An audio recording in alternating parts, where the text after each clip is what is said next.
তরুণ প্রজন্মের হৃদয়ে পবিত্র কুরআনের তাত্ত্বিক ও প্রায়োগিক জ্ঞান ছড়িয়ে দিতে অনুষ্ঠিত হয়েছে কুরআন অলিম্পিয়াড ২০২৬। উৎসবমুখর পরিবেশে শনিবার রাজধানীর কৃষিবিদ ইনস্টিটিউশন মিলনায়তনে এই অলিম্পিয়াড অনুষ্ঠিত হয়। এই হাসানা কোরআন অলিম্পিয়াড ২০২৬-এ যারা বিজয়ীর আসন অলঙ্কৃত করে বসে আছেন এবং যাদের হাতে সম্মাননা বা পুরস্কার তুলে দেবার জন্যই মূলত আজকের আমাদের এই সমস্ত আয়োজন। হাসানা ফাউন্ডেশনের চেয়ারম্যান ডক্টর মিজানুর রহমান আজহারের সভাপতিত্বে অনুষ্ঠানে ফাউন্ডেশনের ঊর্ধ্বতন কর্মকর্তাবৃন্দ, ইসলামিক টেলিভিশনের চিফ অব অপারেশনস শাহজানুল ইসলাম পলাশ, বরেণ্য শিল্পপতি ও দেশবরেণ্য ওলামায়ে কেরাম উপস্থিত ছিলেন। আমি প্রথম সোশ্যাল প্ল্যাটফর্মে মিজানুর রহমান আজহারি ভাইকে দেখি ঠিক তার মাস ছয়েক পরে।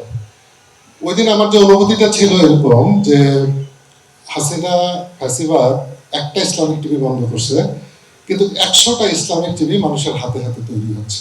হাসানা ফাউন্ডেশন জানায়, আল কুরআন কেবল তিলাওয়াতের গ্রন্থ নয়, এটি মানব জীবনের পূর্ণাঙ্গ দিক নির্দেশনা। তাই এই অলিম্পিয়াডের মূল দর্শন ছিল কুরআনের জ্ঞানকে পাঠের গণ্ডিতে সীমাবদ্ধ না রেখে তা বাস্তব জীবনে প্রয়োগের মাধ্যমে আত্মোপলব্ধি জাগ্রত করা।